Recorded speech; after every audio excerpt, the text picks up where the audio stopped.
যদি জেনুৱেলি কিবা এটা বিচাৰে নিশ্চয় সেইটো তেওঁলোকে মানে তাৰ কাৰণে যুঁজিব পৰা ক্ষমতা তেওঁলোকৰ আছে। অসমত মিয়াসকলে সংখ্যালঘু নহয়, এইটো আপোনাৰ সংখ্যালঘু কেনেকৈ হ'ব? সংখ্যাটো জানে, সংখ্যা যদি অসমৰ পপুলেশ্যন যদি 3 লাখ হয়, তাত যদি কোনোবা 3 কোটি যদি অসমৰ পপুলেশ্যন হয়, তাত যদি 1 কোটি এটা গ্ৰুপৰ হয়, তেতিয়া এতিয়া সংখ্যালঘু হ'ব নেকি? কেনেকৈ হ'ব? অসমীয়া পৰিষদে এটা অভিযোগ বাৰম্বাৰে উত্থাপন কৰিছে যে বাংলাদেশী চিনাক্তকৰণৰ ক্ষেত্ৰত মিয়াসকলক অপদস্থ কৰি থকা হৈছে চৰকাৰে বিভিন্ন সময়ত।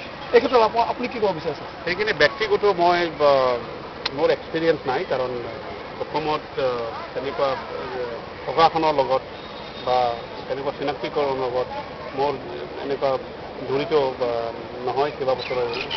মিয়াসকলৰ দুটা দাবী উত্থাপিত কৰিছে, এই দাবী দুটা কিমান যুক্তিসংগত? কোনটো দাবী? দুটা কৈছে যে স্বায়ত্তশাসিত পৰিষদ লাগে আৰু আজি যে দুটা উত্থাপন কৰিছে সেইটো চৰকাৰে বিবেচনা কৰিব দিয়ে। চৰকাৰ আপোনাৰ মোৰ ব্যক্তিগত এইটো হ'ল মোৰ বিবেচনা বোলো মই একচুৱেলি সেইটো চিন্তা কৰা নাই। মিয়াসকলে যিহেতু এটা সুকীয়া পৰিচয় পত্ৰ প্ৰদান কৰিছে, এই ক্ষেত্ৰত চৰকাৰে কি ভূমিকা গ্ৰহণ কৰিছে? সেইটো চৰকাৰহে ক'ব পাৰিব, কাৰণ মই চৰকাৰ নহওঁ ন। বেলেগ বুলি ভাবিব নেকি চৰকাৰে?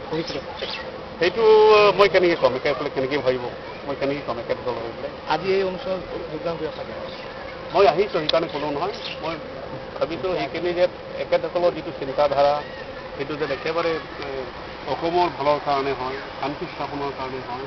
সেইকাৰণে মই মেঘালয় গভৰ্ণৰ ভাৰতকেও আহিছোঁ, কাৰণ শান্তি হ'ব লাগে চবতে। আমাৰ উত্তৰ পূব ভাৰতত যদি শান্তি নাথাকে তেতিয়াহ'লে আমি প্ৰগতিৰ পথত যাব নোৱাৰোঁ। তো শান্তি চবতে লাগে।